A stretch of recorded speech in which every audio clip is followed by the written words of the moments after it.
Olá, boa noite, ou boa tarde, ou bom dia, dependendo do lugar do mundo onde você esteja, ou se você está assistindo esse webinar ao vivo, ou depois do replay. Boas-vindas para todo mundo que já está online, o pessoal está se conectando aí, está mandando no chat as mensagens. Eu peço que por favor, vocês confirmem se estão me ouvindo bem, se o áudio está chegando bem para vocês, que a gente vai iniciar aqui o nosso webinar. Eu peço que também, se possível, coloquem a cidade de onde você está assistindo, para a gente conseguir espacializar melhor aí a nossa audiência, já que a gente tem inscritos de praticamente todos os estados do Brasil e alguns inscritos também de fora do Brasil, mas que também têm interesse nesse assunto.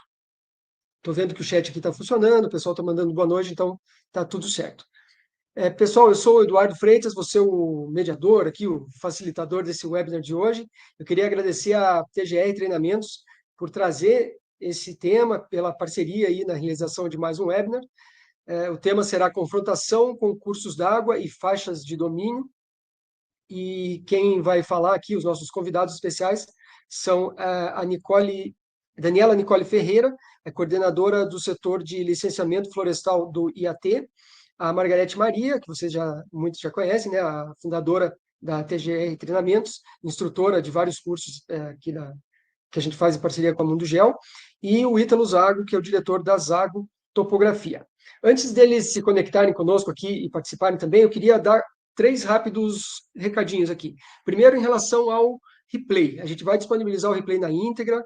Se alguém tiver alguma emergência, algum contratempo, fiquem tranquilos que a gente vai disponibilizar por e-mail. Então, vocês podem receber esse replay, podem rever na íntegra, com calma, compartilhar com seus amigos, mas claro que o ideal é assistir ao vivo, aí ficar até o final para mandar seus comentários, suas dúvidas e ter suas perguntas respondidas aqui por 3 especialistas na área. Então, aproveitem ao máximo esse webinar. Segundo recado é sobre o certificado de participação. A gente envia também por e-mail, geralmente um dia depois do webinar, então sempre fiquem de olho aí na caixa de entrada de vocês. Eventualmente pode ter ido para a caixa de spam, e se realmente não receberem, é só avisar que a gente envia novamente. Por último, eu peço que, se possível, vocês fechem aí outras abas do navegador, coloquem o celular no silencioso, para aproveitar ao máximo essa 1 hora mais ou menos que nós teremos de webinar, e que também, se possível, compartilhem esse link que eu coloquei no chat com seus amigos, que aí vocês fazem com que esse conteúdo chegue para outras pessoas que ou não estavam sabendo do webinar, ou muita gente se inscreve e acaba esquecendo, né? Ainda mais nesse horário alternativo. Então, só pegar esse link que eu mandei no chat, pega, compartilha no seu WhatsApp aí para os seus amigos, que você faz com que os seus amigos participem aqui conosco, beleza? Então, agora eu queria convidar a Daniela, a Margarete e o Ítalo a juntarem-se aqui a nós, e a gente vai iniciar o nosso webinar.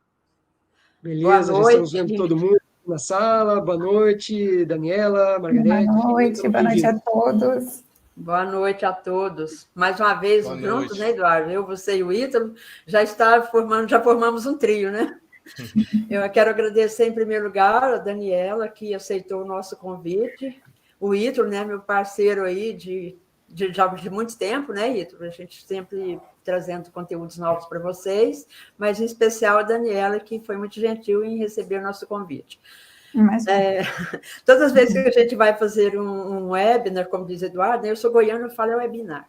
Toda vez que a gente vai fazer um webinar, a gente fica sempre pensando no tema. Então, às vezes, eu, Ítalo, vamos falar sobre isso, mas esses 2 temas aqui, eles são bem polêmicos, porque nós não temos nenhuma norma que fala sobre eles.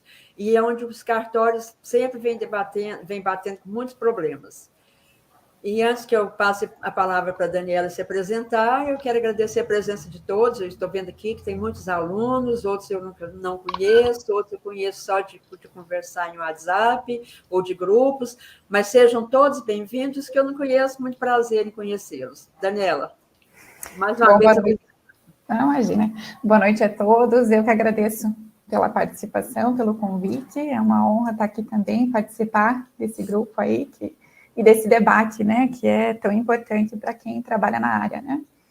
Bom, sou engenheira agrônoma, Atualmente estou trabalhando no Escritório Regional de Curitiba, do Instituto Água e Terra, que é o órgão ambiental aqui do estado do Paraná. Tenho experiência aí há 13 anos com georreferenciamento já, oficialmente, assinando, mas já há uns 15, 16 que eu atuo nisso, né? E é isso. Ítalo. Bacana. Boa noite, Daniela, nossa convidada de honra de hoje, né? Boa noite, Margarete e Eduardo, obrigado aí pela oportunidade, e a todo mundo aí, sempre lembrando, né, que eu sou mais um aí nadando nesse mar cheio de tubarão. Meu nome é Ítalo Zago, sou engenheiro agrimensor, formado em Viçosa, também sou gerente de projeto e tenho a empresa de Zago Topografia. Meu TCC na faculdade foi sobre georreferenciamento lá em 2005. Desde lá eu venho trabalhando com GeoIncra, né? E, querendo ou não, acaba que a gente vai fazendo um trabalho, os clientes vão pedindo mais orçamento sempre nessa área. Eu acabei indo mais para essa área rural, sendo que a agrimensura tem um leque diverso aí, né? Desde o sensoriamento remoto, a topografia civil, mas eu fiquei na área rural, que é onde a gente gosta de andar, é no mato, né? E aqui gosta de sofrer, né? Aqui no meu estado, o Espírito Santo, especialmente, é só mato e morro. Ou mata ou morre, né? Mas vamos bater um papo legal hoje aí, né? Então, pessoal, é o seguinte, nós vamos iniciar, antes que eu passe para a Daniela falar o que ela vai conversar com a gente aqui hoje. Hoje eu tive duas conversas interessantes. O Alex, que é meu aluno, a gente esteve conversando por telefone, e no final ele me fez uma pergunta. Ele falou assim: Margarete, o cartório aqui me fez... Quer que eu responda para ele uma dúvida, ver se você consegue. Bom, infelizmente eu tive que rir da pergunta do cartório. Ele falou assim que o cartório quer saber a diferença entre córrego, riacho e rio. Mas isso a gente estuda em geografia, né? No meu tempo estudava em geografia. Eu falei: Alex, mas a resposta que eu tenho para dar para ele fala o seguinte: aqui em Goiás, córrego e riacho é a mesma coisa. Se ele conseguir pular de um lado para o outro, é córrego, é riacho, é um correguinho, como a gente fala agora. Se a perna dele não der para atravessar, ele pode considerar um rio. Então, eu achei assim que é uma falta de ter o que questionar, sabe? Eu pensar se é córrego, olha no Google. Alex, com todo respeito ao seu cartorário lá, viu? Mas ele sabia que eu ia falar isso.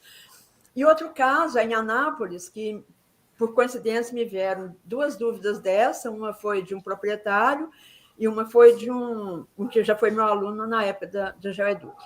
Todos dois de Anápolis. O cartório, eles consideraram o rio como navegável e não pegaram a anuência do lado oposto, né? Consideraram o rio como confrontante. E o cartorário respondeu, já deve ter um copia e cola lá, falando assim que em Anápolis não existe nenhum rio navegável. Bom, vamos com a cidade, cujo rio abastece a cidade. Tem quase 400 mil, se não for 400 mil habitantes. Um rio que vai para vários municípios. Uma cidade desse porte não tem um rio navegável? Também estou colocando a geografia meio assim, a geografia está ficando meio no canto, né? Assim, porque, gente, não tem lógica falar que uma cidade nesse porte que tem uma bacia hidrográfica que abastece, um rio que abastece a cidade, como que não é navegável? Então, assim, são os absurdos que a gente vê, né, todos os dias, e que, infelizmente, os absurdos vêm do cartório. Com todo respeito aos nossos cartórios, que eu sei que tem uns já viram ali que está assistindo, mas, infelizmente, não são todos, né? Mas tem as exceções, infelizmente. Daniela, a palavra é sua. Então, vamos lá. Cartório realmente é sempre uma surpresa, né? Toda vez que a gente dá entrada em lá vem. Sempre assim. Mas acho que a gente aí vai tentar dirimir algumas dúvidas, né? Eu até recebi uma aqui no chat privado sobre confrontações com rio navegáveis, né? Para quem pedir anuência. Então, eu vou começar assim, dando um geral ali, e eu tomo por base o Código das Águas, tá? Para quem não sabe, é o Decreto Federal, número 24.643, de 1934. Então, lá ele cita os rios navegáveis e os flutuáveis, ou não navegáveis. E ele dá essa diferença. Só que, se você for ver pelo decreto, é um pouco confuso de entender. Então, eu acho que um material bem bacana para a gente ver é o do Eduardo Augusto, né? Que era o antigo registrador do cartório de Conchas, né, Margarete? Se eu não me engano. De Conchas, né? De São Paulo, interior de São Paulo. Deixou obras inesquecíveis, né? E sempre atuais. Sem dúvida, são as melhores, assim, para a gente ter como base, né? O blog dele é fantástico. E, enfim, então, o que ele cita ali? Quando é um rio navegável? É quando esse rio comporta, em sua extensão inteira, ou na maior parte dele, uma embarcação, né, com proa, né, que caiba pelo menos um ocupante. Então, essa é a definição de rio navegável. Então, a gente não precisa ter um rio muito extenso para isso, né, porque é uma embarcação pequena, mas ele é considerado navegável. E o que não é navegável, como a Margarete citou ali, são os córregos, né? E aí vai depender de cada região, córrego, o ribeirinho, né, o riacho, enfim. São várias denominações aí que a gente tem para esse tipo de curso hídrico, né? E aí, entrando, né, na parte ali para quem pedir a anuência. Quando ele é um rio navegável, o limite dele, para fazer o mapa, né, você tem que deixar 15 metros ali de recuo, e aí eu não digo que isso é APP, porque depende do tamanho do rio, né, mas é um recuo que deve ser dado como ordem pública. Então, o rio é público e esse trecho de 15 metros também. E quem vai confrontar com você será o rio, nesse caso, né, sendo navegável. E a anuência, ela pode ser pedida para o município, estado ou para a União. Quando é que ela é pedida para o município? Quando o rio, ele está apenas dentro do município. Nesse caso, eu acho que é muito mais difícil você ter um rio navegável que esteja só no município. Então, normalmente, ele entraria aí como o não navegável, né? O mais comum é que seja anuência estadual. Então, quando ele divide, né, ou passa por 2 ou mais municípios, ele passa a ter anuência estadual. E quando ele entra em divisa entre estados, seja 2 ou mais, né, 2, no máximo 3 ali, ele passa a ter a anuência federal, no caso, então, da União. Então, para onde pedir, né? Quando a gente entra no quesito estadual. Tem bastante gente, até o Ítalo estava conversando ali, né, no estado do Espírito Santo, a PGE acaba remetendo ao órgão ambiental. Aqui, no estado do Paraná, quem faz isso é o Departamento do Patrimônio do Estado, quem dá essa anuência. Então, eu acho que é sempre o recomendado é direcionar à Fazenda, né, no caso a PGE aí de cada estado, para dar esse direcionamento. E quando é a União, é a Superintendência, né, de Patrimônio da União, a SPU. Normalmente toda capital tem um regional ali do SPU, e você pode dar entrada no próprio regional. Quando ele não é navegável, aí nesse caso, o confrontante será o oposto, né? E a linha, isso que eu acho bem importante também, é que a divisa será no meio do córrego. E isso está explícito lá no Código das Águas também. Então, o córrego, ele passa a ser particular, e o que divide ele do outro confrontante é justamente o meio desse riacho, córrego, enfim, ou até rio, né? Então, acho que seria esses os pontos principais aí dessa parte de confrontação com o rio. Teve caso que, às vezes, o cartório solicita laudo, né? Sim, eu já fiz um. Na verdade, para um cartório. Um cartório aqui no Paraná exigiu o laudo para atestar que ele é navegável. Então, eu fiz o laudo, dizendo, justamente citando isso, citando o decreto, né, o 24643, o Código das Águas, e que ele comportava uma embarcação com uma pessoa, que, portanto, seria considerado um rio navegável. Só que, justamente, esse cartório não me exigiu anuência do Estado, nem nada. Ele apenas acatou o meu laudo, né, o atestado ali que eu fiz, e continuou com o registro. Ítalo? Sim. E aí, né, os problemas encontrados aí no Espírito Santo, com a questão de córregos, rios, navegáveis, não navegáveis? Pois é, eu teve até um período em que, principalmente na pandemia, o SPU parece que parou de funcionar, né? Mas recentemente a gente tem tido, eu pelo menos tive respostas aí satisfatórias dentro de um mês ou pouco mais de um mês, eles já davam um retorno de um pedido de anuência. E querendo ou não, assim, se você quiser dar uma despertinho, eles vão por imagem, né? Aqui no estado a gente teve a sorte de receber da Vale do Rio Doce um presente de um aerolevantamento em 2008 de todo o estado. Foi doado em compensação ambiental, essas coisas aí de grandes empresas para o estado. E aí, coincidentemente ou não, o Código de Águas, né, o novo Código Florestal vem de 2008 em diante, né? Então a gente usa essa ortofoto que tem uma resolução boa como parâmetro. E também o SPU faz uso disso, né? Então, às vezes, tem um ganho de terra por aluvião, no caso, né? Um assoreamento na margem do rio. E aí eles falam, 15 metros da margem da última cheia, né? Alguma coisa assim. Isso praticamente... Às vezes o proprietário, né, até o cartorário, acha que só porque a gente é da topografia, a gente tem que saber onde que passa essa linha, né? Mas infelizmente é difícil a gente saber disso, né? E já houve, eu pedi anuência e o SPU falar, oh, não, aqui está invadindo. Aí eu mandei imagem de drone falando, não, a gente pegou na margem. Ele, não, mas essa margem é desse ano, mas no ano tal, conforme imagem tal, não era. Então, aí teria até uma modificação na área, uma retificação de área maior devido ao assoreamento do rio. Mas a gente tem visto que o SPU agora tem respondido bem e até um webinar, um treinamento, né, Margarete, que a gente ficou de fazer para ensinar o pessoal a fazer esse passo a passo, que hoje em dia é tudo online, né, e a gente aguarda a resposta e o cartório aceita essa anuência do SPU. Isso para rios navegáveis, né?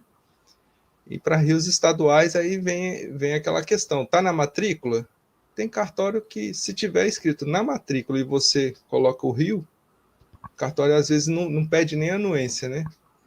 E às vezes outros cartórios pedem anuência, aí a gente recorre aqui, aí a Daniela, ela já até me ajudou aí, já aprendi alguma coisa nova hoje. Só de conhecer a Daniela, bater um papinho ali, a gente pede aqui no Espírito Santo ao IDAF.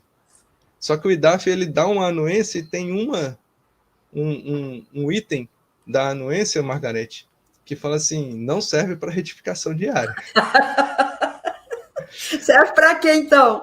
Aí o cartório, assim, fala, não e normalmente toda certificação, né, GeoIncra, tem uma retificação diária a maior ou a menor, né, ou alteração dos limites, né?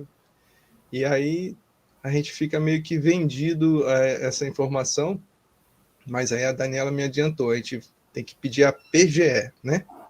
Aqui, isso, tanto aqui como qualquer órgão, eu acho que qualquer estado tem esse órgão, né? Tem, todos. É a Procuradoria-Geral do Estado, né? Exatamente. E ela vai remeter aí, com certeza, a parte que faz a União, né? O patrimônio do Estado, né? É, isso aí. E é quem vai dar anuência, porque ele é considerado um bem público, né? Então, ele entra para o patrimônio estadual mesmo.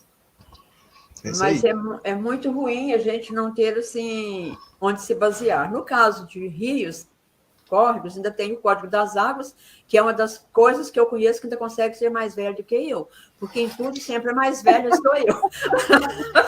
Mas quando você fala em Código das Águas, ele consegue ser mais velho que eu, então, ótimo. Por isso que eu gosto mais dele.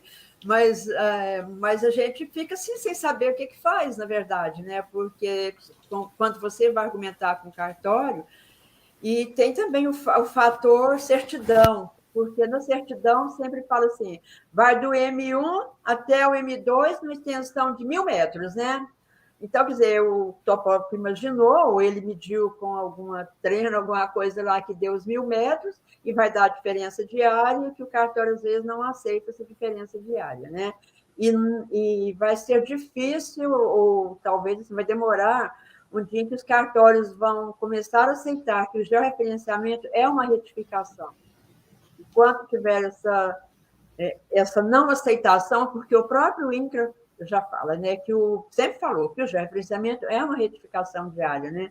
Agora, é claro que quando passa de alguma porcentagem, a próprio, eu creio simples que, meu ponto de vista, que é garantia do próprio profissional querer fazer a retificação de área para saber de onde que vem essa diferença, seja para mais, seja para menos.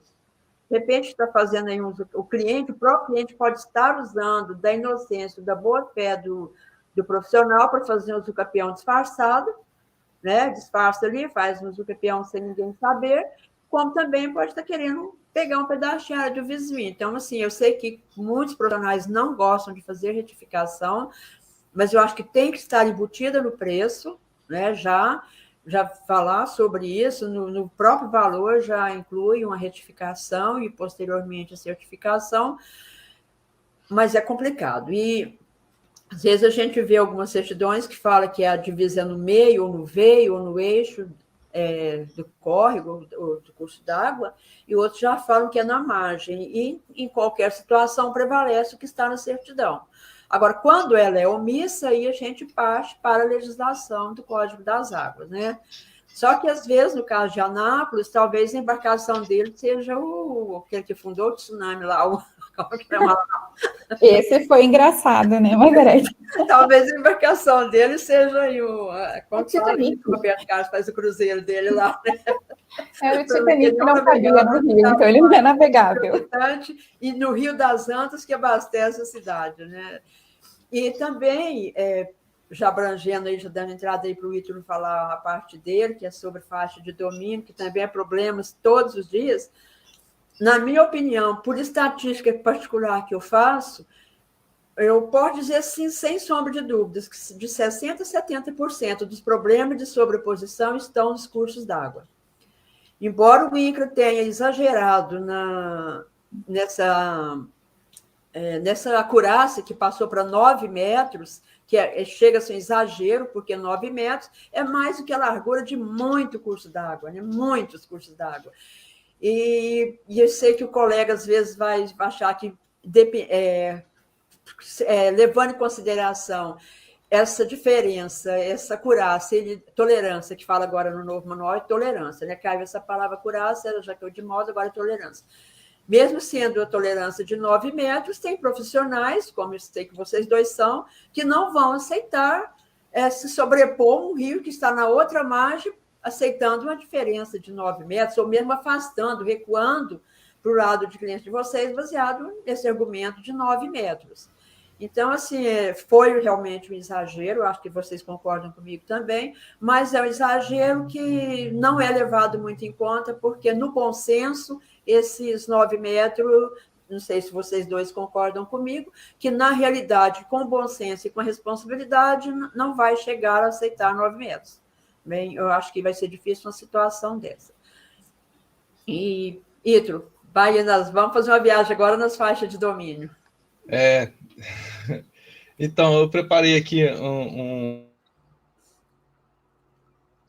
Eu acho que o Ítalo fechou a câmera, agora foi voltou. Compartilhar, né? Aí, voltou. Eu estou aqui na tela errada. Aí eu queria pedir licença aí a vocês para compartilhar minha tela. Posso? Oh, claro. Aí a gente foi falando aqui de levantamento em rio. Eu lembrei de umas, como é que fala? De umas aventuras, né? Eu acho que muitos colegas aqui vão se lembrar também, se identificar. A gente às vezes sofre um pouquinho no meio pegando o meio do rio ali. Não é fácil não, mas... Não é fácil não, mas cobrando 3.000 para fazer um gel... Você só corre o risco de sair aí com alguma doença, uma picada com mosquito, que pode te levar a alguma doença. Se arranhar nos galhos aí, né? E assim por diante. Mas vamos falar de faixa de domínio eu separei aqui primeiro DENIT. Esse foi um gel que eu fiz e a propriedade passava um projeto de uma estrada. Essa estrada foi levada ao DENIT, esse projeto, uma estrada, como é que fala? Federal, né? BR. E aí o DR levou para Brasília e demorou 9 meses para sair essa anuência aqui, porque eles não tinham projeto, eles não sabiam qual era a faixa de domínio, porque é uma estrada de chão. Essa curva aqui, quando chove, ninguém sobe. É uma estrada horrível, mas é projeto BR e fica no interior do estado. Aí o proprietário ele tinha vendido um lado para um lado da estrada, ele estava vendendo, precisou medir para depois desmembrar. A estrada já fez esse desmembramento, enfim. Só que, olha o que aconteceu. Ele tinha registrado 121 hectares, a faixa de domínio tinha 12, 10%. 10%. E assim ficou. Só foi feito depois dele dar uma declaração de doação, né? E a área registrada foi de 108, a soma da gleba A e B. Então, assim, com o DENIT não tem muita conversa, gente. É reservar e se foi indenizado ou não, ele tem que ver isso lá quando começou a passar o asfalto. Mas nesse caso não tinha nem passado o asfalto ainda, né? Então, mas tem casos e quando for casos. passar, ainda vai ficar sem mais um pedaço, né? Com certeza, né? Um outro acontecimento aqui que recente aconteceu comigo, essa propriedade ela estava num processo de desapropriação que não teve acordo, e parece que o cartório estava sabendo desse processo. E ao levar a certificação, eu deixei as faixas de domínio de fora.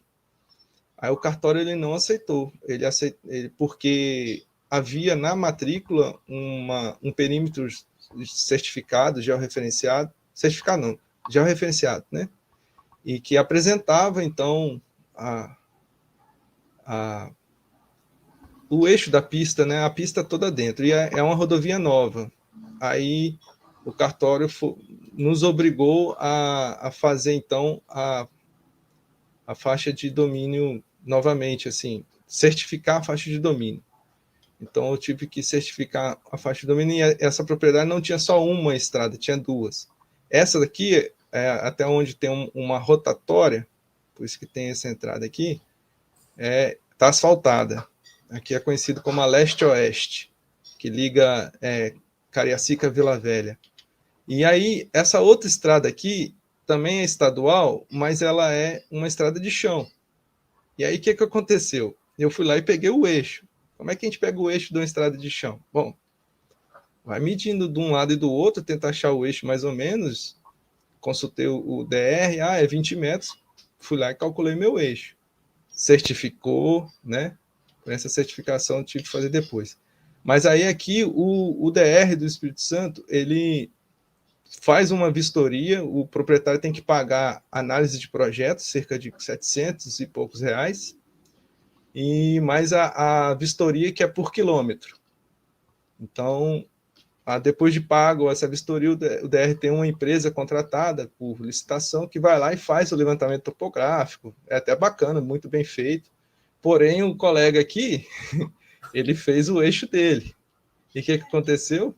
Resultado: as diferenças encontradas estão fora da faixa de tolerância.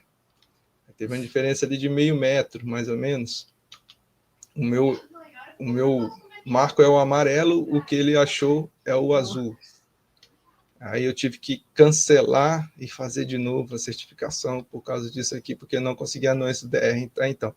E ele mesmo desenhou o eixo dele aqui, né?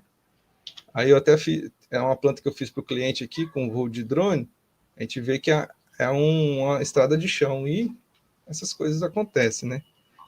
Mais recentemente, até conversando com um técnico do DR, né?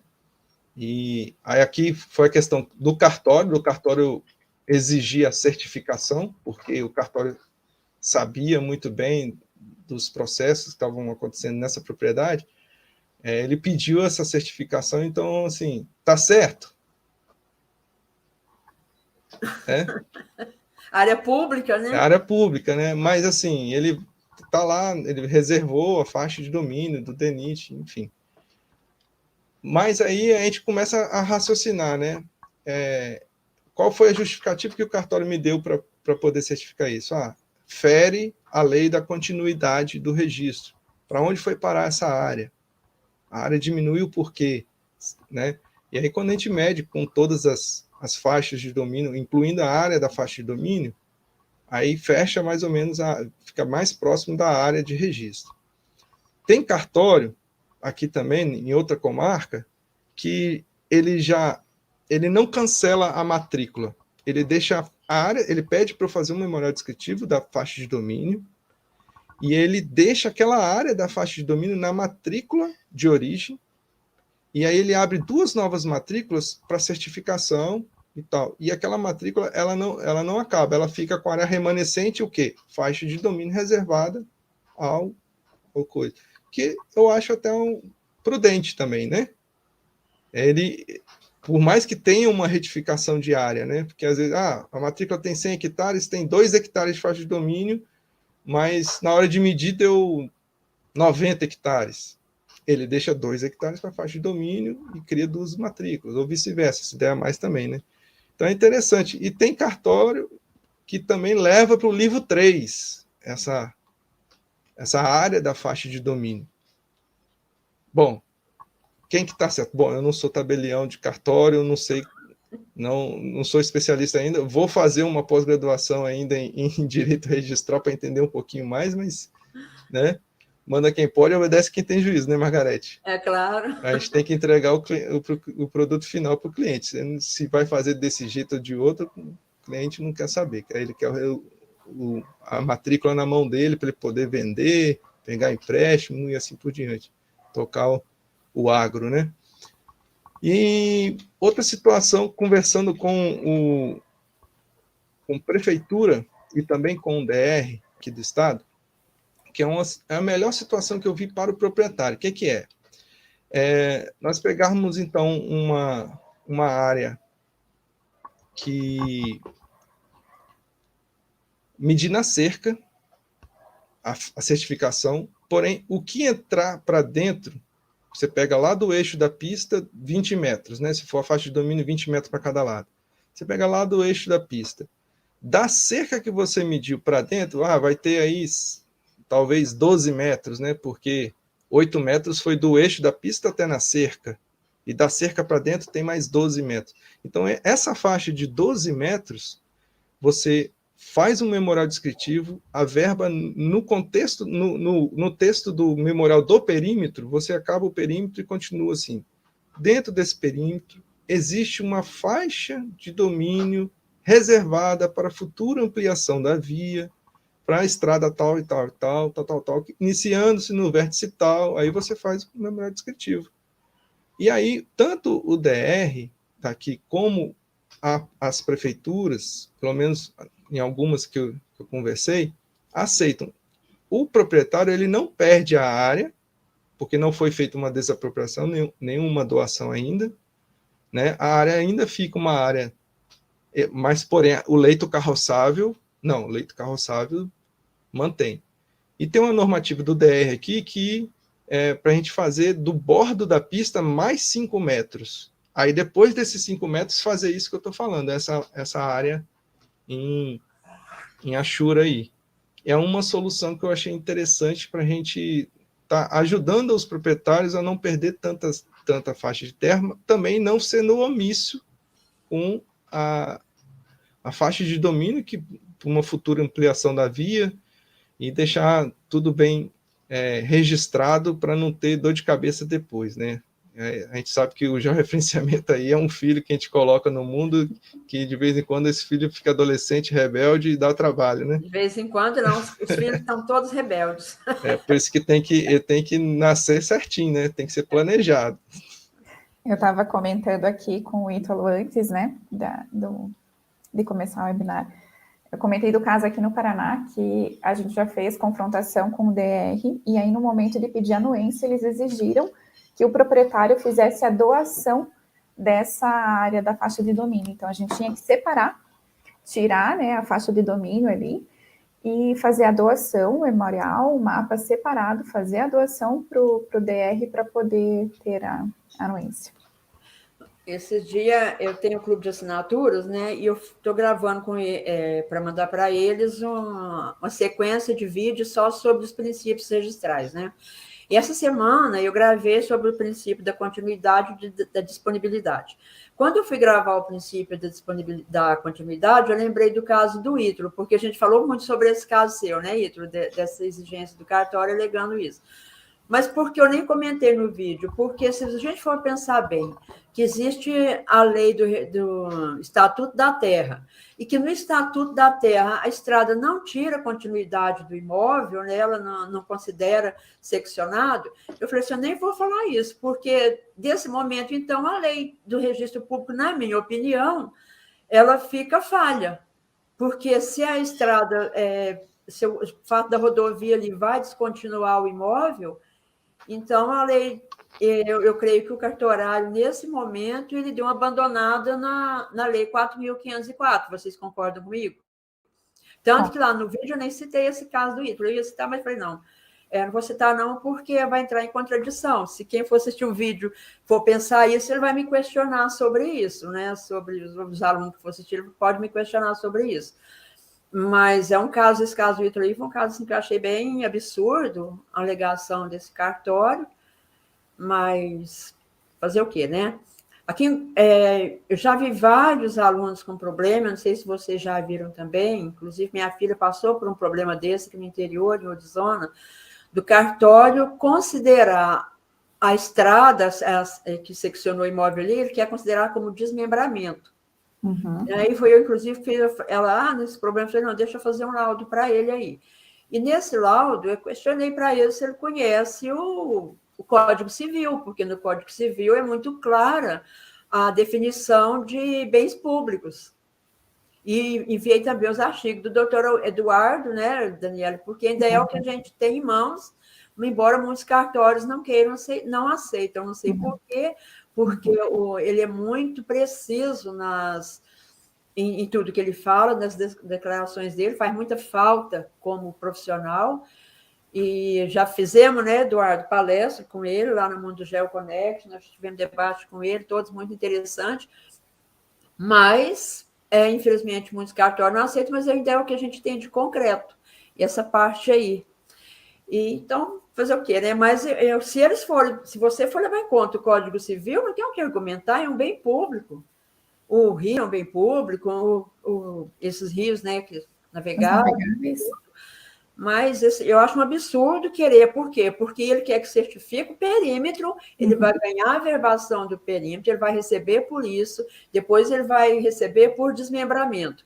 Tem um desgaste do profissional, tem um desgaste do proprietário, né, que vai ter que pagar, atrasar tudo e cancelar a GEL. E tem estado aí que cancelar a GEL é igual o caso aí que demorou 9 meses, é uma gravidez. A pessoa tem colega esperando em alguns estados aí 4, 5 meses, 6 meses, com a decisão do INCRA, do CIGEP, de CCIR, de algum desmembramento que cai em análise, sobreposição. E assim, então, não tem por que ir contra a lei, né, do Código Civil nessa questão aí. E fica aquela coisa, né, Margarete? Às vezes a gente acaba acatando o que o cartorário fala para poder dar continuidade e fazer, enfim, concluir a retificação, né? Eu já tive caso que eu tive que fazer a matrícula, abrir matrícula da estrada e deixar, inclusive, no nome do proprietário, o caso mais absurdo que eu já vi. Já tive outro caso no noroeste do Paraná, em que eu fiz com um seccionamento, a rodovia passava, é uma PR lá, enfim, grande e tudo, seccionava o imóvel, eu fiz, né, enfim, desmembrou, né, o imóvel, a cartorária exigiu que eu fizesse de novo, cancelar se o GEL fizesse unificado, porque a estrada não estava desapropriada, ela não estava em matrícula. Então, ela não ia aceitar que eu fizesse o desmembramento ali. É difícil, né? Não seccionou o imóvel, então. Não seccionou. Não seccionou o imóvel. E depois você pensa, se o proprietário vende o imóvel com essa área aí, considerando a estrada, Não. aí amanhã cair na mão, né, o próprio registro de imóvel ali, trocou o cartorário, ele vai considerar a estrada, olha o prejuízo Sim. que alguém vai levar Sim. por isso, né? Não, fora, tirando a parte de você contar reserva legal aí em cima de uma área que nem é tua. Aumenta a porcentagem da reserva legal. E não pode diminuir, né, Daniela? Não pode, né? Aumenta os impostos, né? Exato. A de reserva, você que é do setor aí, depois que você declara um tanto, você pode aumentar, diminuir não, né? Não. Esse é um problema bem sério. Bem sério. Então, assim, e eu já vi casos, eu guardo sempre de exemplos aqui, né? Do analista dar advertência porque não seccionou a estrada e, ao mesmo tempo, já havia analista deixar fazer vista grossa sabendo que tem estrada visível e a pessoa não seccionou, eu já vi fazendo vista grossa também, né? Infelizmente, nós temos esses casos. Sim, mas essa vez, Margarete, até quando o cartório exigiu que eu cancelasse a certificação e unificasse, eu questionei o INCRA, e o INCRA, aqui do Paraná, o INCRA me respondeu, olha, se o cartório pediu, tem que ser feito. Inclusive, talvez seja um dos motivos que nesse novo manual, no segundo manual, tenha essa cláusula não, esse item, né? Que em caso de estradas, rodovias e cursos d'água, a palavra final é do cartório, quer dizer, o INCRA respondeu o e-mail e colocou na norma, né? Então, hoje é o seguinte, não adianta perguntar para ninguém, vai lá no cartório e vai saber dele, né? Qual absurdo que ele vai querer. Exatamente. Difícil, né? Muito mais. Assim, agora, eu não gosto muito quando eu escuto, quando eu ouço a pessoa falar assim, eu não vou certificar essa estrada porque meu cliente não foi indenizado. Aí sempre eu brinco com quem me pergunta, eu falo assim, quando ele viu os patrolas chegando lá e não falou nada, agora que você vai fazer o gel, ele quer reclamar, agora passou da hora. Ele tem que reclamar porque os patrolas estavam estacionando lá, agora é tarde, agora já é direito adquirido, né? Exatamente, são 20 anos, né? Diz que para você requerer 20 anos. A desapropriação. A maioria são antigas, né? Sim, bem antigas. Então, assim, essa história não foi indenizado, ou porque vai perder área, isso aí, gente, olha, com o cliente a gente tem que ser o mais claro possível, e a gente está passando por um momento, assim, de muitos problemas de imóveis. Olha, esses dias, eu estou sem tempo, até frequente, não tem tempo para nada, porque é época de ITR. Problema em cima de problema, é o dia inteiro. Tem dia que eu não estou nem almoçando, porque é suporte, é grupo, é não sei o quê, é consultoria e tudo mais. Eu tenho uma consultora muito boa de ITR, CCR, tudo, que ela é de São Paulo, e mais, é muito problema. A impressão que a gente tem é o seguinte, que de 100 imóveis, 99 tem problema de CAR, nem se fala. De CAR, eu acho que de 100 imóveis são 120 problemas, porque tem imóvel que a pessoa faz um CAR em cima de 2 imóveis. Quer dizer, ele pegou 3 problemas. Então, já de 100... Você concorda comigo, Daniela? CAR é desse jeito. De cada 100 imóveis, 120 é problemático. Né? Então, com certeza. É difícil trabalhar com um CAR. E o CC e a RTR, infelizmente, dependem do CAR bem feito.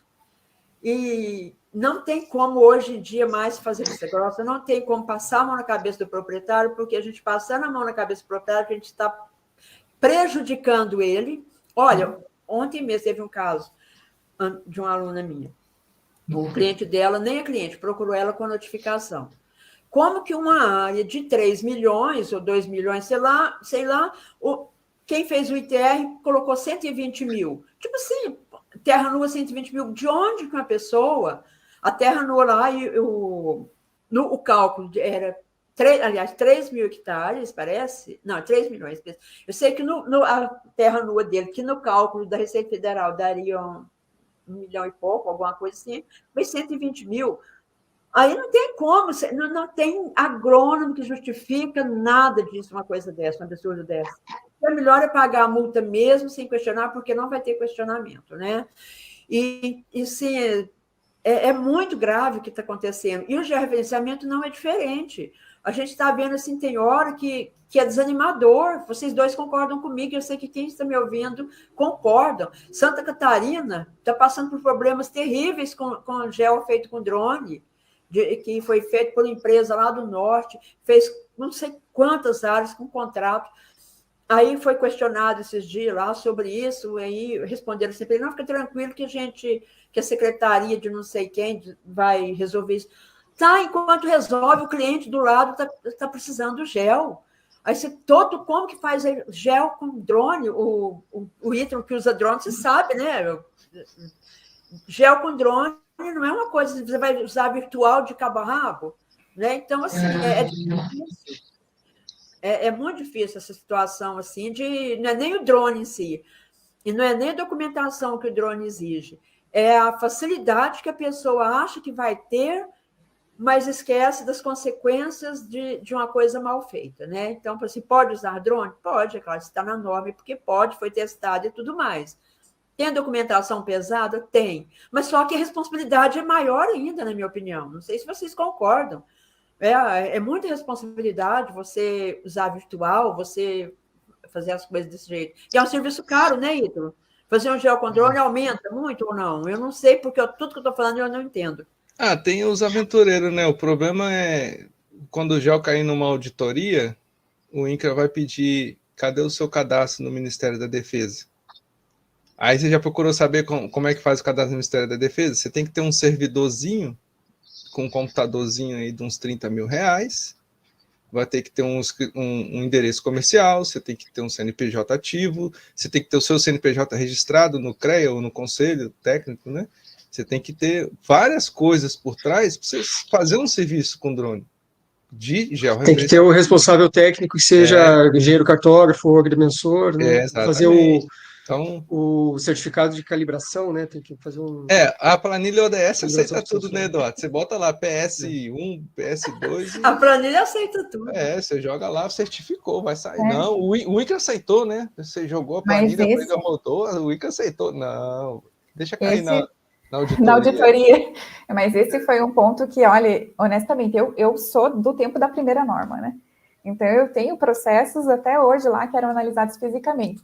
Mas esses, acho que são os melhores, porque não tem erro, né? Não tinha erro. Hoje em dia, no CIGEF, meu Deus, aceita qualquer coisa, vai de qualquer jeito, então virou bagunça, né?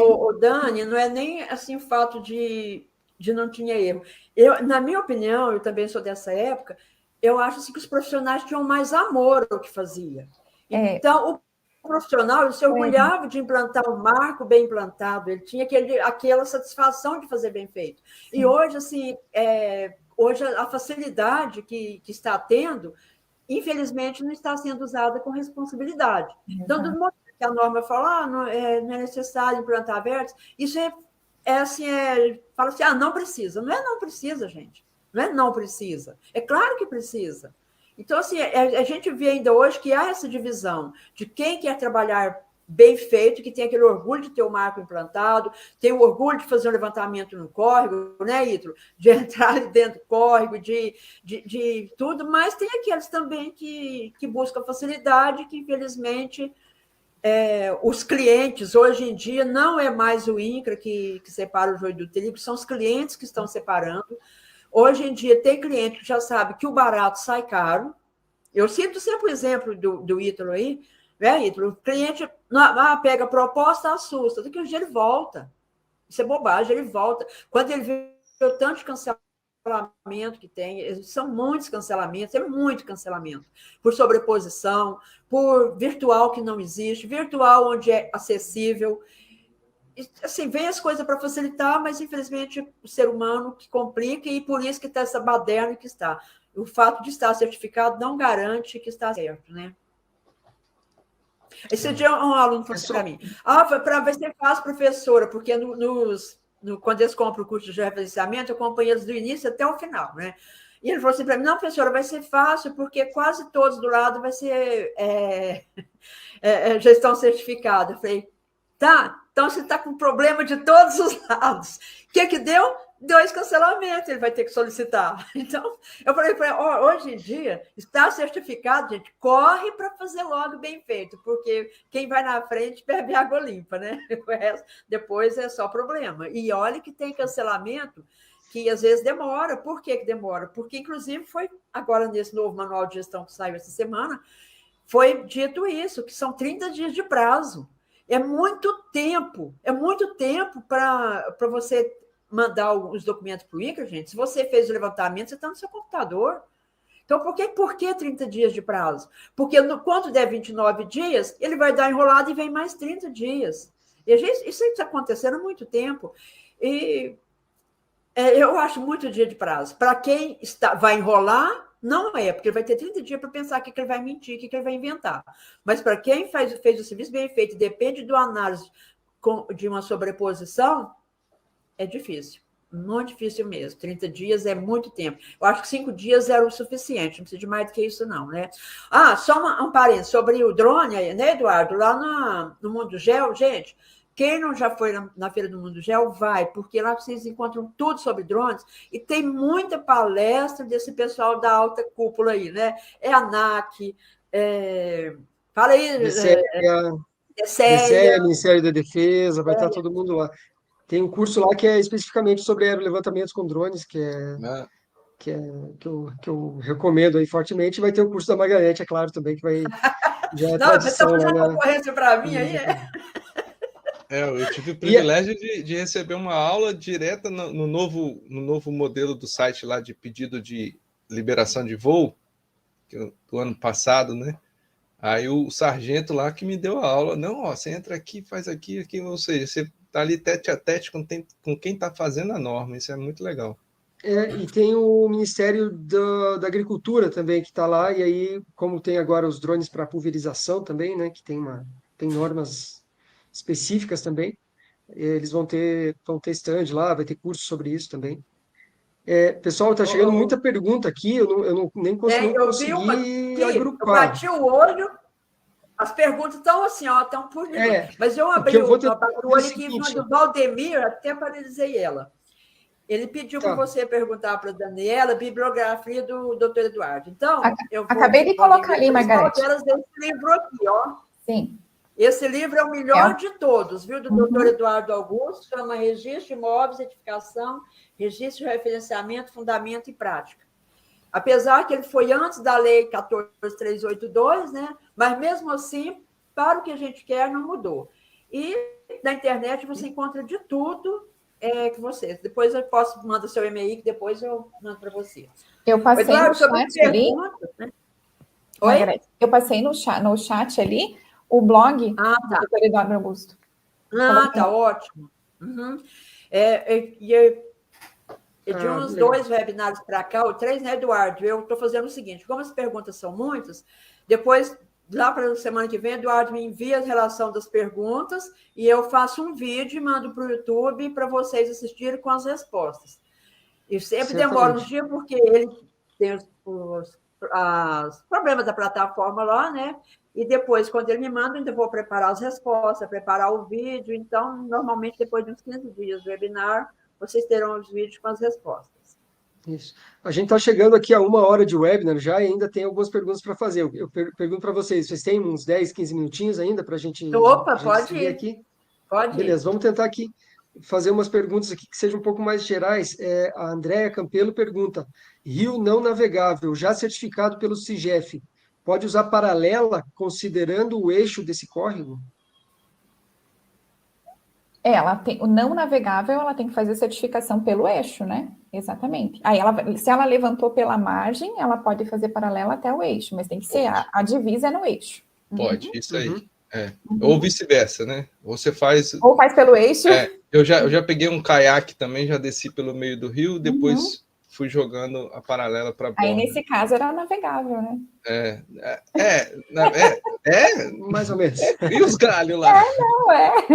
Mais ou menos, como que é mais ou menos navegável? Você põe o pé lá na metade, uma embarcação. Acho que não vai dar conta de passar. É navegável, né? Pode ser, é isso aí.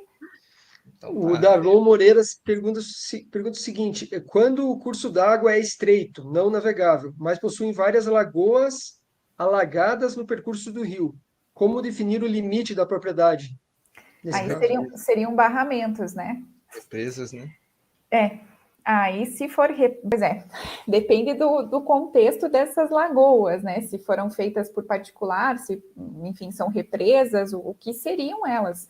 Mas, no meu entendimento, deve seguir o mesmo meio ali, né? Se for particular, se foram feitas por particular, né? Salvo se for alguma, enfim, inundação de PCH, alguma coisa do gênero, aí são outros parâmetros, né? Uma situação na prática, Eduardo, para essa questão que já aconteceu comigo também, rios assim, ele não é igual uma estrada, né? Tem aquela largura fixa. Ele muda. Aí onde é o meio, né? Aí por isso que vem o orçamento. Você vai ter que medir uma margem e outra e ir tentando traçar o meio, e aí você vai fazendo paralelas, pega 3 pontos, faz a paralela com uma distância, pega outros 3 pontos na frente, faz uma paralela com outra distância para tentar ajustar o máximo ao meio. Na prática, eu tenho feito isso com a consciência tranquila de que a gente está fazendo tudo dentro da norma. Mas o Ítalo, pessoal, a gente sempre gosta de fazer live para falar sobre valores, né?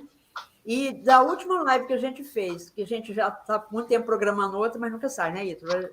Mas de lá para cá, a precificação, você concorda, Ítalo, que mudou muito?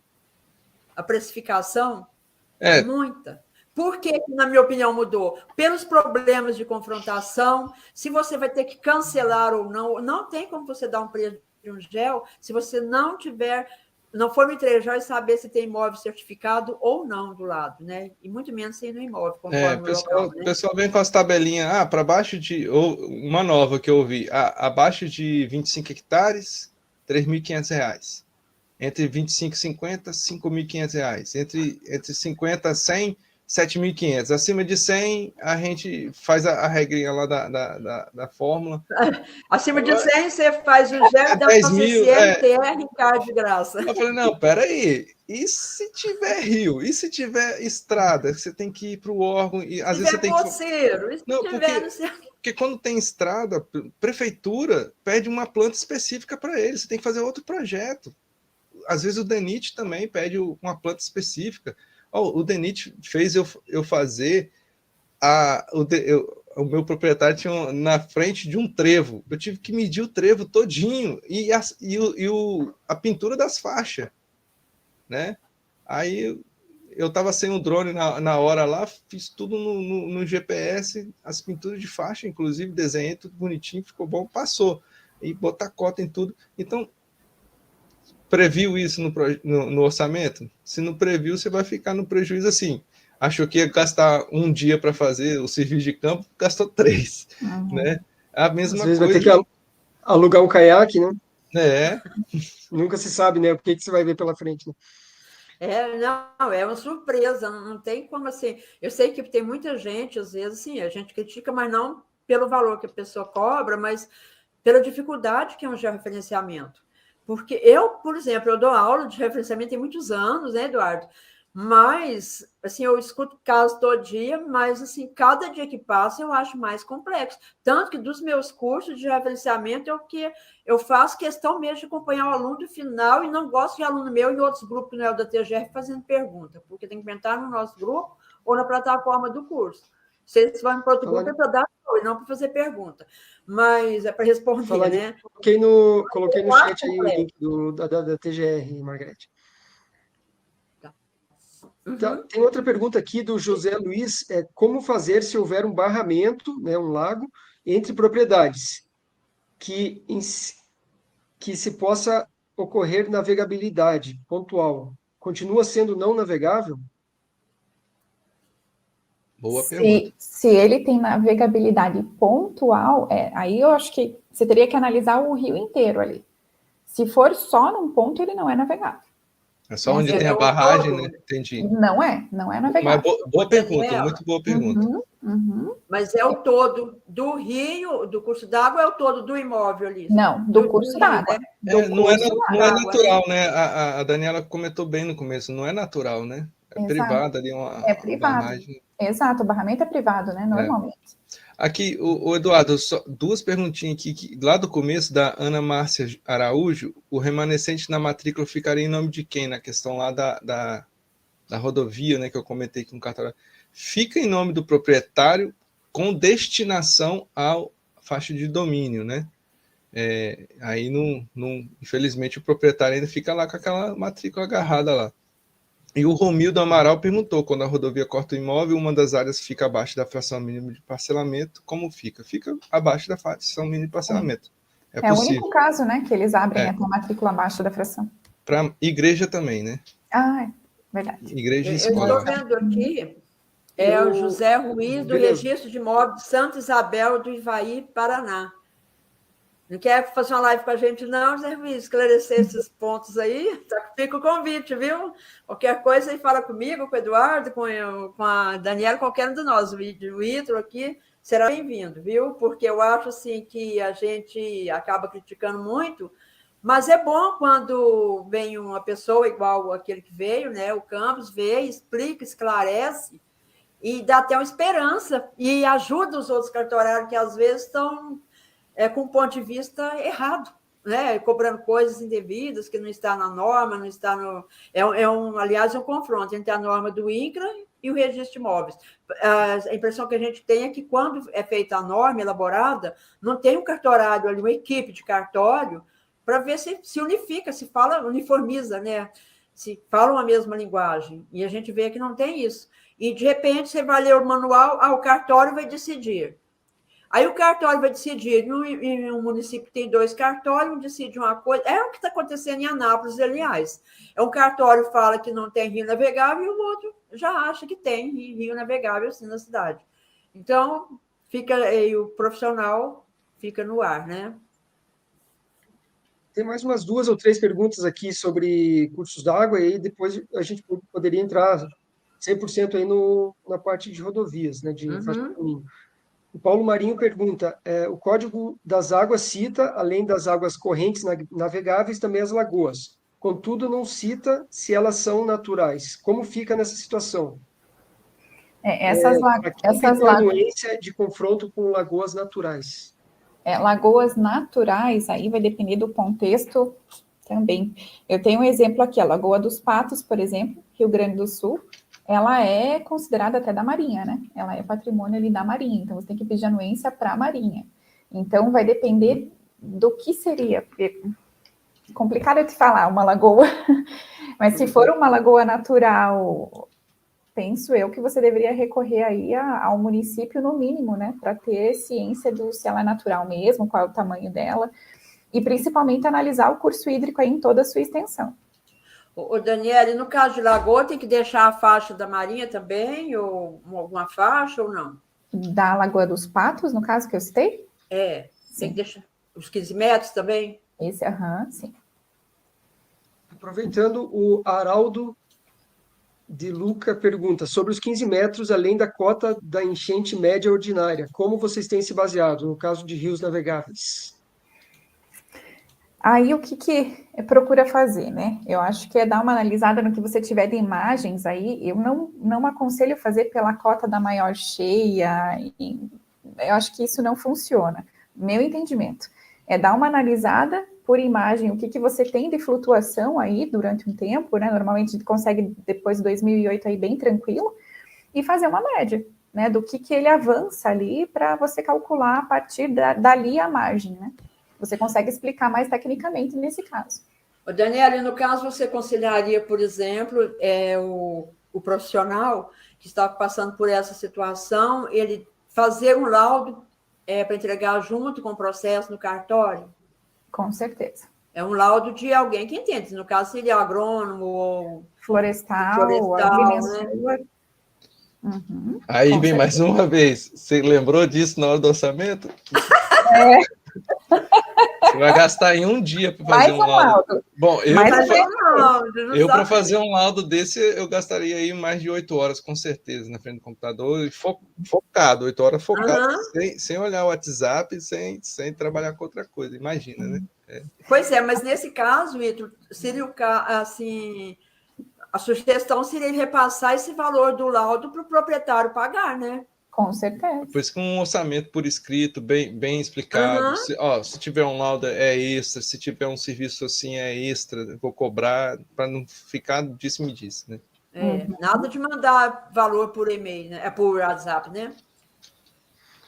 Eu acho que, para finalizar aqui, uma última pergunta do José Luiz. Em um rio navegável, eu não sei, talvez já tenha sido falado sobre isso, deve-se considerar a margem no ato do levantamento, eixo, calha, né, ele pôs entre parênteses, ou o limite de alagamento da maior cheia. Foi o que eu comentei agora, antes dessa pergunta. Agora há pouco, né? Uhum. Fazer uma margem, uma média aí por imagem e trabalhar com essa... Pois é o valor que vai onerar, né? Porque você vai ter que fazer uma análise. É tempo, no mínimo. Mesmo que você entenda muito de análise de imagem, você vai gastar o tempo, né? Eduardo, posso pedir só uma permissão ali? Eu tinha visto durante a apresentação uma pergunta com relação à lei florestal, ao Código Florestal, se ele não sobrepõe ou não anularia o Código das Águas. Respondo que não, tá?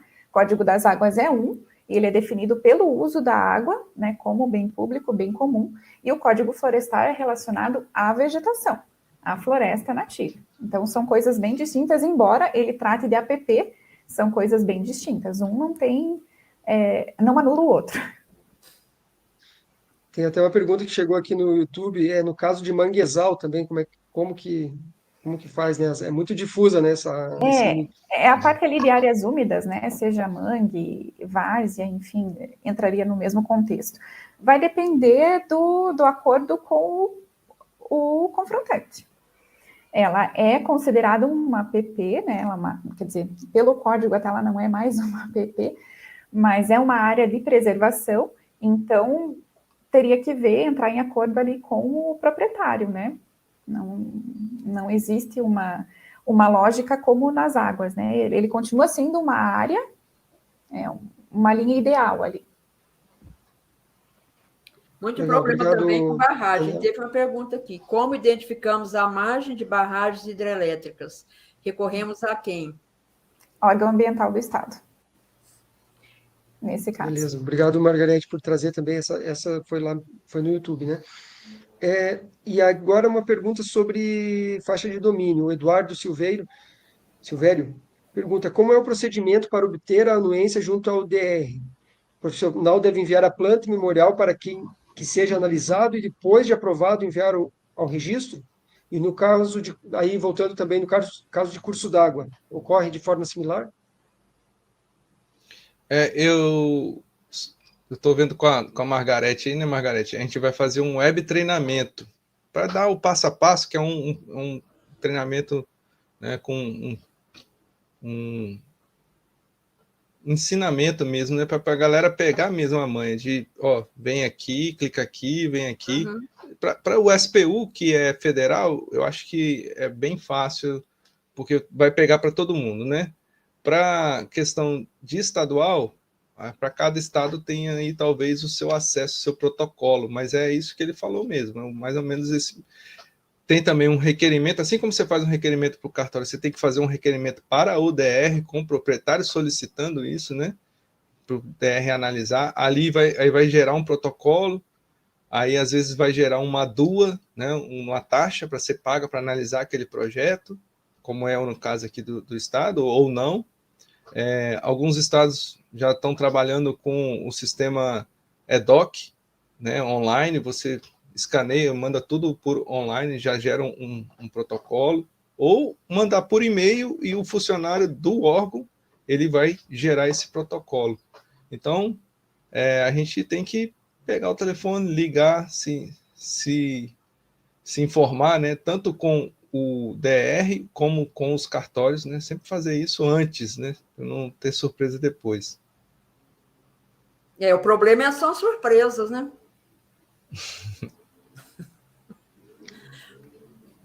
Pessoal, alguém perguntou aqui sobre, a gente falou de curso no Mundo GeoConnect, se já estão abertas as inscrições. Não está aberta ainda, pessoal, a gente está definindo aqui a grade nesse momento. Então, fiquem de olho que em breve no portal Mundo Geo, nas redes sociais, a gente vai divulgar quando a gente abrir as inscrições. Umas questões aqui técnicas sobre levantamento. O Sidney Gomes pergunta: para uma melhor tolerância de georreferenciamento topográfico da área do projeto, melhor usar os equipamentos RTK ou drone? É uma pergunta muito genérica, né? Acho que vai depender da área, né? E para que é também. Eu vou passar para outra aqui. O Djalma pergunta o seguinte: Djalma Wood. No caso de offsets de estradas e rios, como proceder com relação às cotas dos pontos da paralela, que comumente não coincidem com a altitude dos eixos? A norma fala que é para você usar, a norma tá certa, mas manda usar, né? Você pega a lei, eu concordo com o colega, né? Assim, discordo da norma. Você pega lá em cima do barranco, você não tem como descer lá embaixo. Ou vice-versa, né? Você pega no eixo da pista e a cota tá lá em cima do talude, do corte, a cerca, né? A faixa de domínio. A norma fala para você usar a cota do ponto de origem. Ponto final. É difícil, né? A gente já tem falado muito sobre isso também, né? Sobre esse uso de cotas. Mas a norma, com esse manual de gestão que saiu essa semana, eu estou já começando a fazer uns estudos para soltar os vídeos, né? O que eu vi? Lá você vai no manual e você vê live também de pessoal do INCRA falando, não tem problema, pode fazer com virtual, né, Lito? Você pode usar virtual, não tem problema e tal. Esse problema de Santa Catarina está muito questionado, porque a empresa está fazendo tudo com virtual. Mas lá no manual de gestão já veio um item lá. Virtual quando é inacessível. Ponto. Aí, ponto. Aí, pronto. Então, naquele dia que a gente fez a live com a Kate, mesmo ela falou, né, que um dos questionamentos que veio para ela bem principal foi esse uso que havia sido falado em outra live, que poderia usar virtual no gel todo, né? Só que o pessoal esquece que no final ela falou que o vizinho quem fazer o gel do vizinho pode solicitar o cancelamento, você tem que ter a documentação todinha desse virtual. Então, assim, pode poder usar? Pode, inventa um virtual lá, mas e a hora que o vizinho solicita lá, né? Então, porque para eu usar o virtual que você fez, eu vou precisar da sua documentação dele, porque senão eu não vou aceitar o seu virtual.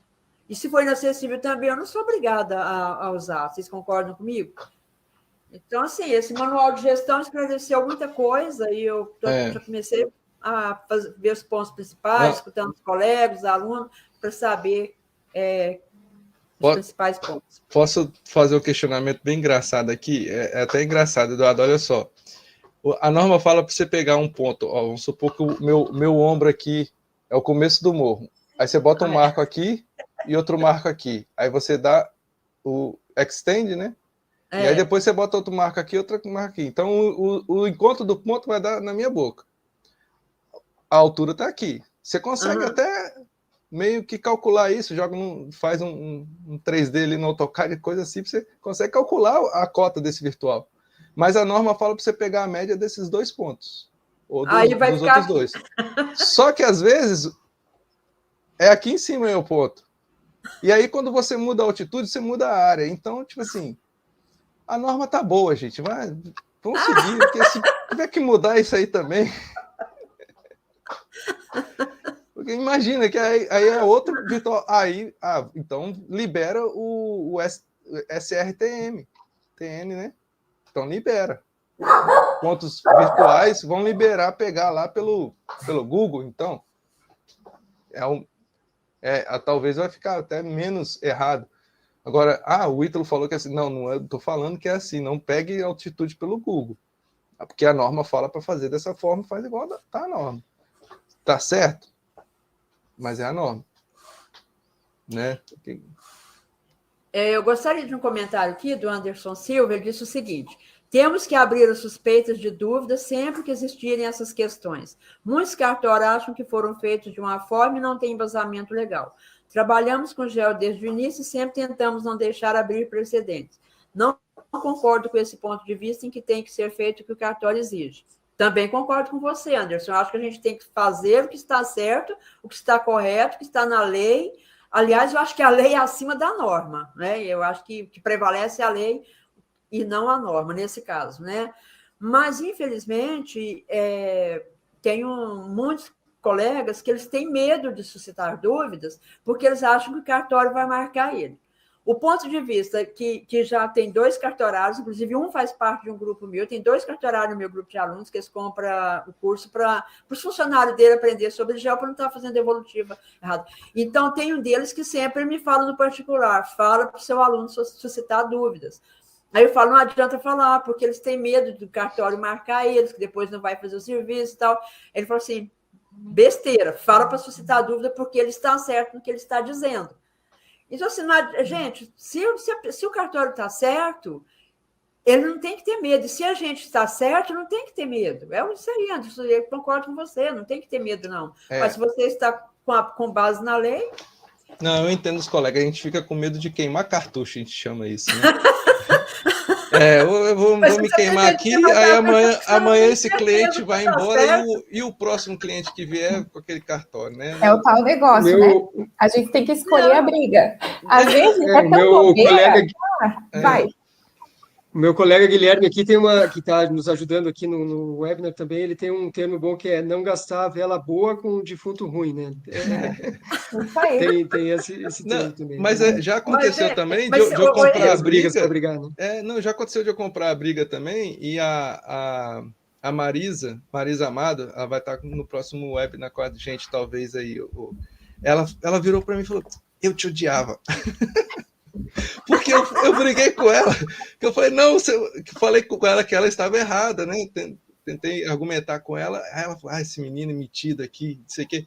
Aí depois ela foi vendo que realmente ela estava ali equivocada num ponto e eu no outro, a gente entrou no bom senso. Hoje em dia a gente tem uma relação boa. Hoje já vai fazer até uma live com a gente. É verdade, a próxima live ela vai estar com a gente. A gente vai aprendendo. A gente também não é o dono da razão, mas assim, se tiver baseado, tem uma lei, tá lendo ali, tá, né? O cartório, ele segue a lei. Então, se você mostrar a lei para ele vai falar, opa, vamos seguir a lei. Mas tem casos também... A lei, para mim, na minha opinião, ela está acima da norma. A norma, o que é? É um caminho. A norma é um caminho a seguir. E a lei, não. A lei a gente é obrigado a seguir. Não é um caminho, é uma obrigação. E é meio difícil, né? Esse caso aí, mas esse webinar com ela, nós vamos falar sobre extremação e usucapião. A pessoa, nós estamos preparando uma live também. A Dani, o Ítalo, a gente tem um grupo de amigos. É amigos mesmo, a gente somos amigos. Muitos a gente conhece pessoalmente, outros não.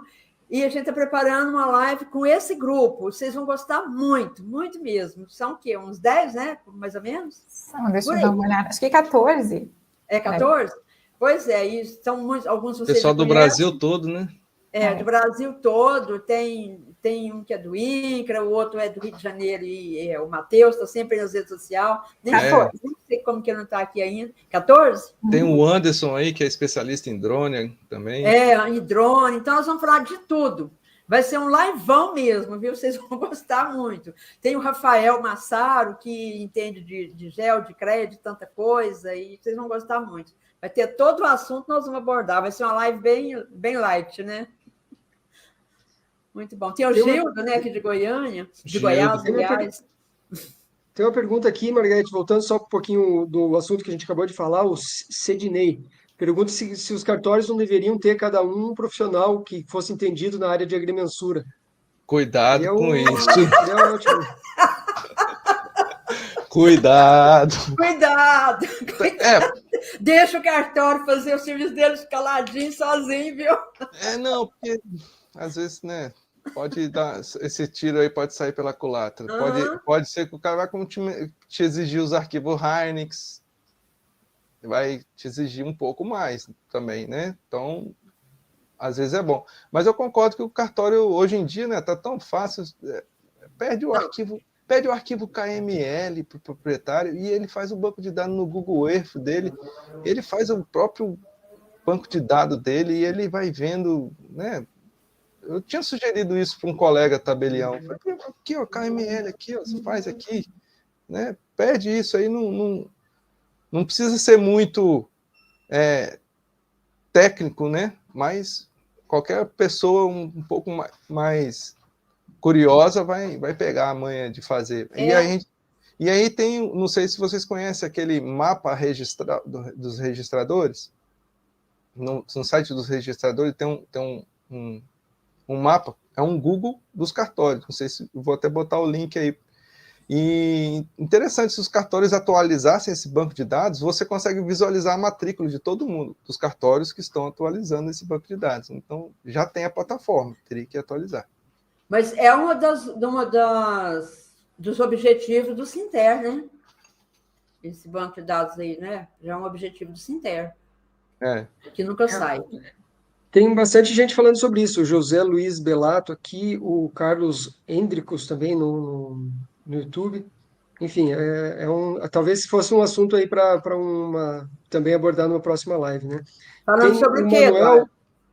sobre isso de ter profissionais de tá. agrimensura ou assim ou um sistema, né, que pudesse fazer aqui o José Luiz comentou um software específico para conferência dos trabalhos entregues, Eu botei o link aí no registradores, registro de imóveis.org.br/mapa. Eu acho legal. Eu vou colocar no YouTube também. O Manuel Mota perguntou, ele falou que não está vendo as perguntas, e na verdade é porque a gente está transmitindo em duas plataformas, no Webinar Jam e no YouTube. Ajudaria muito seria se o proprietário se conscientizasse que ele não deveria assinar uma anuência que alguém levou para ele assinar. Ele teria, sim, que contratar alguém para ir lá conferir isso. Aí ele diminuir muito o erro. Nesse ponto, não sei se vocês concordam, mas eu acho que assim, você está assinando uma coisa que você não entende, que você não está vendo, que você não sabe o que foi feito, aí você está dando uma anuência que aquilo ali está correto e, na verdade, não está.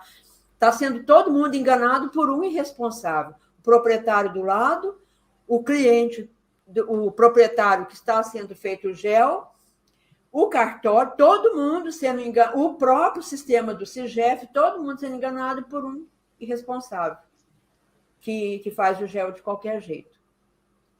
E que para ele não tem nada. O prejuízo é todinho do proprietário. O dia que o proprietário se conscientizar que o prejuízo é somente dele, ele vai começar a deixar de ver preço e começar a ver qualidade.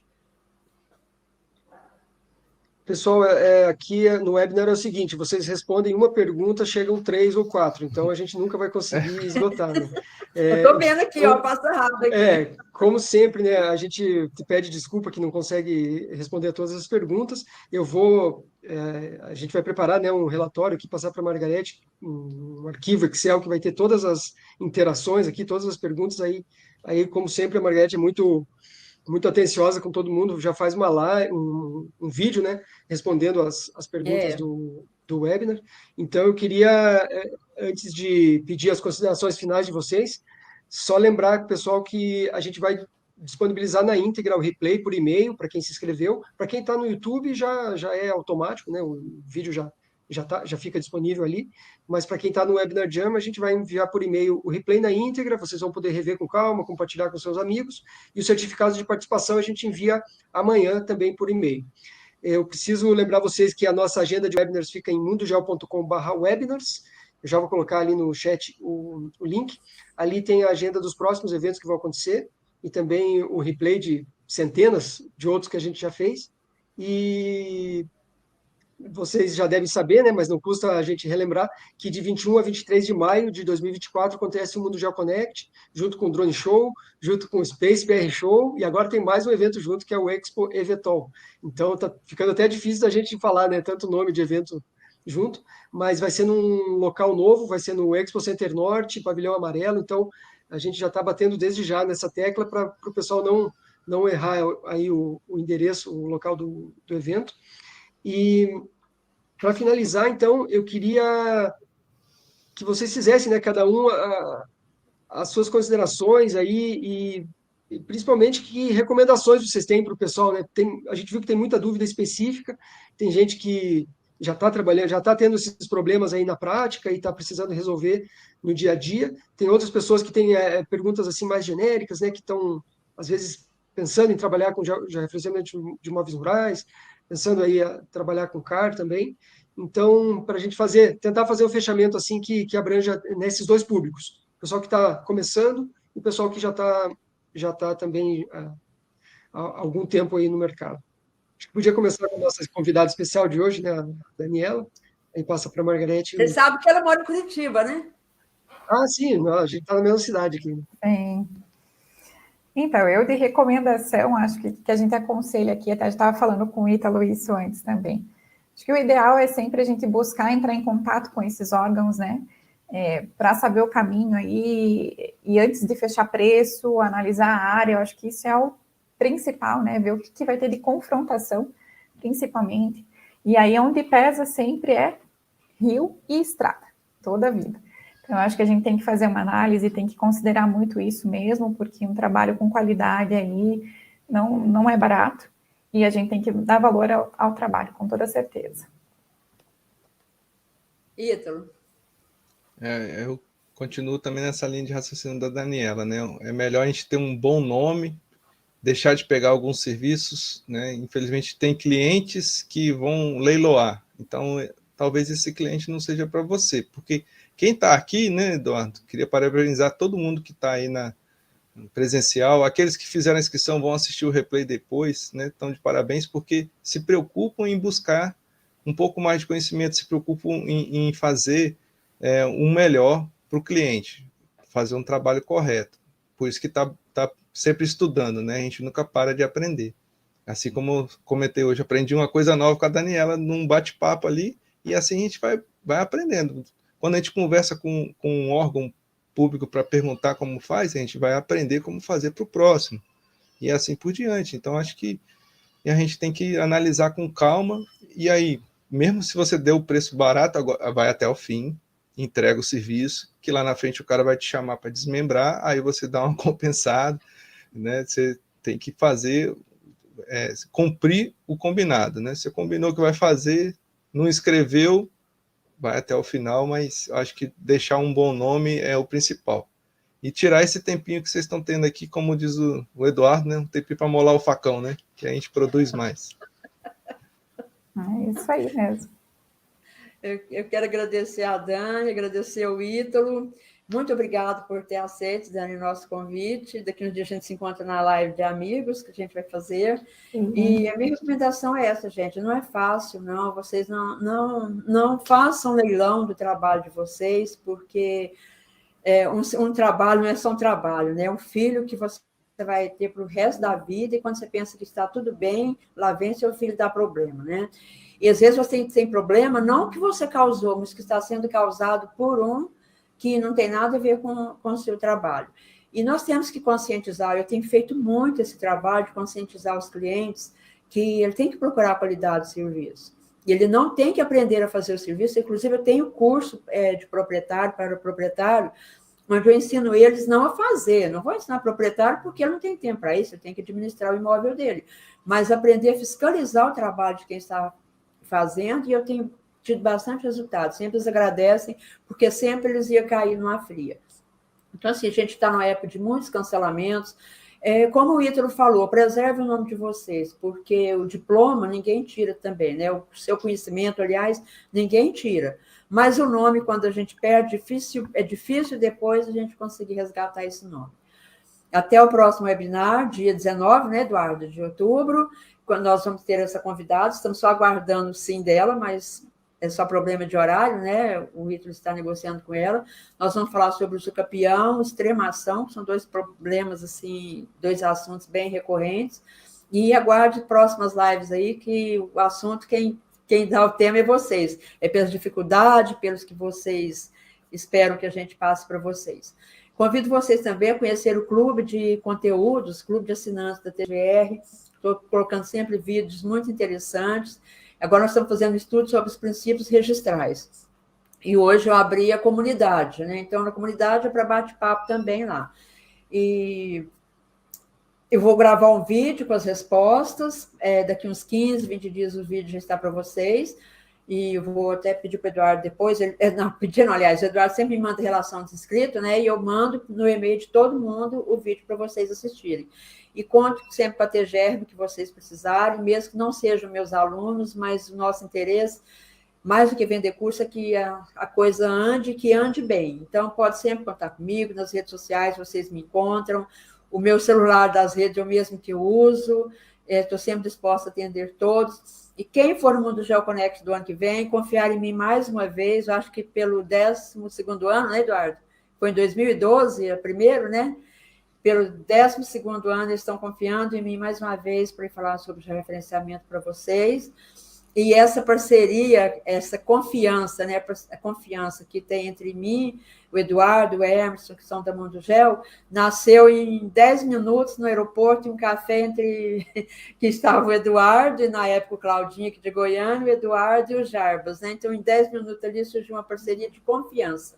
A gente confia muito no outro, respeita muito, e vão lá no Mundo Geo, mesmo que vocês não vão fazer meu curso, é claro que vou ficar triste, mas vocês vão ver o que é uma feira assim do outro mundo. É uma coisa assim que é como se você não tivesse nem no Brasil, né, Edu? Né? O Ítalo também sempre vai. Mas dessa vez a gente vai se perder lá, não vai se encontrar, não. É tão grande que vai ser. Não, e agora a gente tem uma parte italiana lá. Tá crescendo a feira, tá cada vez maior. Né? Eu já fui na Concrete Show lá, é grande mesmo o local. É uma referência mundial e isso é motivo de orgulho para nós brasileiros, né? A gente ser essa referência. Em drones, principalmente, eu acho que a Mundo Geo, aqui no Brasil, ninguém conseguiu ainda fazer um evento, acho que nem 1/3 do tamanho da Mundo Geo, né, Edu? A gente fez um levantamento, seria o terceiro maior evento do mundo, maior da América Latina, né, o maior no hemisfério sul, não tem nenhum maior.